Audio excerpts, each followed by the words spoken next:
हर धर्म में दान करने का बहुत महत्व माना जाता है। सनातन धर्म में भी दान का महत्व बताया गया है। माना जाता है कि दान करने से मनुष्य का इस लोक के बाद परलोक में भी कल्याण होता है। लेकिन आज के बदलते समय में लोगों के लिए दान का अर्थ केवल धन दान तक ही सीमित रह गया है, चाहे इसे समय की कमी कहे या कुछ और।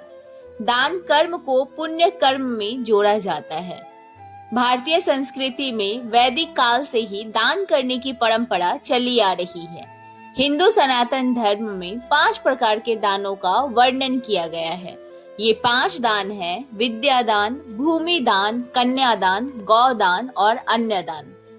इन पांचों दानों का बहुत महत्व माना जाता है, लेकिन दान करते समय ध्यान रखें कि किसी भी प्रकार का दान निस्वार्थ भाव से किया जाना चाहिए, वह तभी फलीभूत होता है। तो चलिए जानते हैं इन 5 दानों का महत्व के बारे में। पहला है गौदान। गाय को देवी लक्ष्मी और भगवान विष्णु का स्वरूप माना जाता है, इसलिए गौदान को सबसे श्रेष्ठ माना गया है। यह मृत्यु के बाद मोक्ष दिलाता है और पितरों को शांति प्रदान करता है। माना जाता है कि गौदान करने से वैतरणीय नदी को पार करने में मदद मिलती है। गाय के शरीर में 33 करोड़ देवी देवताओं का वास होता है, इसलिए गौदान से सभी देवी देवताओं का आशीर्वाद प्राप्त होता है। दूसरा दान है अन्नदान।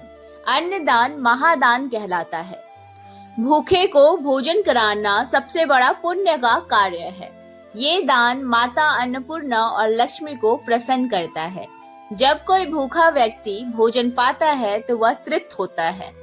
यह दान भोजन की महत्व को दर्शाता है और इससे व्यक्ति को मानसिक और आध्यात्मिक संतुष्टि मिलती है। तीसरा दान है विद्या दान। शास्त्रों में विद्या दान को सबसे बड़ा दान बताया गया है, क्योंकि यह ज्ञान और अज्ञानता को दूर करता है। एक गुरु अपने शिष्य को ज्ञान देता है, जो उस शिष्य के पूरे जीवन और भविष्य को बदल देता है। गुरु दक्षिणा के रूप में शिष्य के द्वारा किसी और को विद्या दान करना गुरु के प्रति कृतज्ञता का एक रूप है। चौथे नंबर पे आता है भूमि दान। भूमि दान एक बहुत ही पुण्य का कार्य है। इसका उपयोग धर्मशाला, विद्यालय, गौशाला आदि के निर्माण में किया जा सकता है। भगवान विष्णु ने वामन अवतार लेकर 3 पग में पृथ्वी को नापा था। भूमि दान करने वाले को इस कथा के अनुसार पुण्य प्राप्त होता है। इससे व्यक्ति के जीवन में समृद्धि आती है और वह परलोक में भी सुख भोगता है। और 5वां दान है कन्यादान। कन्यादान को विवाह के अवसर पर किया जाने वाला सबसे पवित्र दान माना जाता है।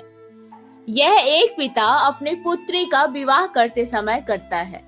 यह कन्या को उसके नए जीवन में सुखी और सफलता के लिए किया जाने वाला एक त्याग है। कन्यादान से पिता को पुण्य मिलता है और पुत्री का जीवन सुखी और सुरक्षित होता है। इनमें से प्रत्येक दान के अपने अपने लाभ और महत्व हैं, और इनका महत्व तब और बढ़ जाता है जब ये निस्वार्थ भाव से किए जाते हैं। तो दोस्तों, सनातन धर्म में ये 5 दान को महादान माना गया है। तो जानकारी आपको कैसी लगी कमेंट बॉक्स में लिख के बताइएगा। बहुत जल्दी मिलेंगे अगले एक नई वीडियो के साथ। तब तक के लिए धन्यवाद।